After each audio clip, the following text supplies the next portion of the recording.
Hi ಎಲ್ರಿಗೂ ನಮಸ್ಕಾರ. ಅಪ್ಪು ಅಭಿಮಾನಿ ಕುಕಿಂಗ್ ಚಾನಲ್ಗೆ ನಿಮ್ಮೆಲ್ರಿಗೂ ಸ್ವಾಗತ. ನಾನಿವತ್ತು ಉತ್ತರ ಕರ್ನಾಟಕದ ಸ್ಪೆಷಲ್ ಹಾಲಿನ ಒಗ್ಗರಣೆ ಮಾಡೋದು ತೋರಿಸ್ಕೊಡ್ತಾ ಇದ್ದೀನಿ. ಇದನ್ನು ತುಂಬ ಈಸಿಯಾಗಿ ಹಾಗೆ ಟೇಸ್ಟಿಯಾಗಿ ಮಾಡುವುದು. ಇದನ್ನು ಹೇಗೆ ಮಾಡೋದು ಅಂತ ನೋಡ್ಕೊಳ್ಳೋಣ. ಮೊದಲಿಗೆ ನಾನು ಸ್ಟವ್ ಹಚ್ಕೊಂಡು ಒಂದು ಬಾಣಲೆ ಇಟ್ಕೊಂಡಿದ್ದೀನಿ. ಅದಕ್ಕೆ ಸ್ವಲ್ಪ ಆಯಿಲ್ ಹಾಕ್ಕೊಳ್ತಾ ಇದ್ದೀನಿ. ನಿಮಗೆ ಎಷ್ಟು ಬೇಕೋ ಅಷ್ಟು ಆ ಪ್ರಮಾಣದಲ್ಲಿ ಎಣ್ಣೆ ಹಾಕ್ಕೊಳ್ಳಿ. ಅಷ್ಟೇ ಇಷ್ಟೇ ಅಂತ ಏನಿಲ್ಲ, ಒಂಚೂರು ಜಾಸ್ತಿ ಹಾಕಿದ್ರೆ ಚೆನ್ನಾಗಿರುತ್ತೆ ಅಂದ್ಕೊಂಡು ನಾನು ಸ್ವಲ್ಪ ಜಾಸ್ತಿ ಹಾಕಿದ್ದೀನಿ. ನೀವು ನೋಡ್ಕೊಂಡು ಹಾಕ್ಕೊಳ್ಳಿ. ನಾನಿವಾಗ ಅದಕ್ಕೆ ಸಾಸಿವೆ ಜೀರಿಗೆ ಹಾಕ್ಕೊಂಡಿದ್ದೀನಿ. ಅದು ಸ್ವಲ್ಪ ಚಿಟಪಟ ಅಂದಮೇಲೆ ಅದಕ್ಕೆ ಇವಾಗ ನಾನು ಹಸಿಮೆಣ್ಸಿನ್ಕಾಯಿ ಹಾಕ್ಕೊಳ್ತಾ ಇದ್ದೀನಿ.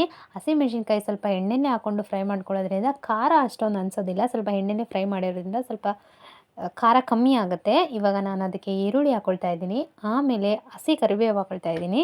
ಇವೆರಡನ್ನೂ ಚೆನ್ನಾಗಿ ಫ್ರೈ ಮಾಡ್ಕೊಳ್ತಾ ಇದ್ದೀನಿ. ಆದರೆ ಜಾಸ್ತಿ ಫ್ರೈ ಮಾಡ್ಕೊಳ್ಳೋಕೆ ಹೋಗಬೇಡಿ, ಸ್ವಲ್ಪ ಕ್ರಂಚಿನೆಸ್ ಇರಬೇಕು ಈರುಳ್ಳಿಲಿ.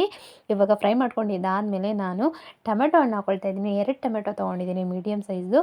ಅದನ್ನು ಹಾಕ್ಕೊಂಡು ಚೆನ್ನಾಗಿ ಫ್ರೈ ಮಾಡ್ಕೊಳ್ತಾ ಇದ್ದೀನಿ. ಟೊಮೆಟೊ ಸ್ವಲ್ಪ ಜಾಸ್ತಿ ಇರೋದ್ರಿಂದ ಸ್ವಲ್ಪ ಹುಳಿ ಹುಳಿ ಸಿಗ್ತಾ ಇದ್ದರೆ ತುಂಬ ಚೆನ್ನಾಗಿರುತ್ತೆ ಒಗ್ಗರಣೆಯಲ್ಲಿ. ನೀವು ಇದನ್ನು ಒಂದ್ಸತಿ ಟ್ರೈ ಮಾಡಲೇಬೇಕು, ತುಂಬ ಚೆನ್ನಾಗಿರುತ್ತೆ. ಇವಾಗ ನಾನು ರುಚಿಗೆ ತಕ್ಕಷ್ಟು ಉಪ್ಪು ಹಾಕ್ಕೊಳ್ತಾ ಇದ್ದೀನಿ. ನಿಮ್ಮ ರುಚಿಗೆ ಅನುಸಾರವಾಗಿ ನೀವು ಎಷ್ಟು ಬೇಕೋ ಅಷ್ಟು ಹಾಕ್ಕೊಳ್ಳಿ. ನಾನಿವಾಗ ಅರಿಶಿನ ಪುಡಿ ಹಾಕ್ಕೊಳ್ತಾ ಇದ್ದೀನಿ. ಅರಿಶಿನ ಪುಡಿ ಹಾಕ್ಕೊಂಡು ಸ್ವಲ್ಪ ಫ್ರೈ ಮಾಡ್ಕೊಳ್ತಾ ಇದ್ದೀನಿ.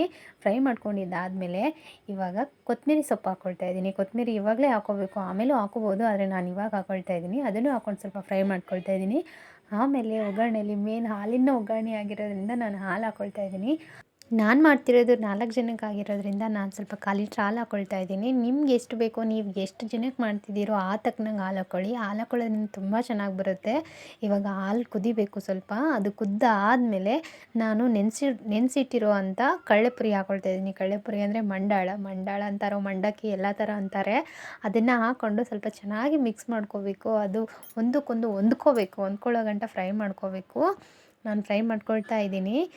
ಇವಾಗ ಇದಕ್ಕೆ ಮೇನ್ ಮಂಡಾಳು ಒಗ್ಗರಣೆಗೆ ಬೇಕಾಗಿರೋದು ಕಡಲೆಪುಡಿ ಅಂದರೆ ಪುಟಾಣಿ ಪುಡಿ ಅಂತಾರೆ, ಕಡಲೆಪಪ್ಪು ಪುಡಿ. ಅದನ್ನು ಹಾಕ್ಕೊಂಡು ಚೆನ್ನಾಗಿ ಮಿಕ್ಸ್ ಮಾಡ್ಕೊಳ್ಬೇಕು. ಅದನ್ನು ಲಿಡ್ ಕ್ಲೋಸ್ ಮಾಡಿ ಒಂದು 5 ನಿಮಿಷ ಸಿಮ್ಮಲ್ಲಿ ಇಡಬೇಕು. ಸ್ವಲ್ಪ ಅದೆಲ್ಲ ಒಂದಕ್ಕೊಂದು ಹೊಂದ್ಕೋಬೇಕಲ್ವ. ಇವಾಗ ನೋಡಿ ರೆಡಿ ಆಯಿತು ಉತ್ತರ ಕರ್ನಾಟಕದ ಸ್ಪೆಷಲ್ ಮಂಡಾಳು ಒಗ್ಗರಣೆ.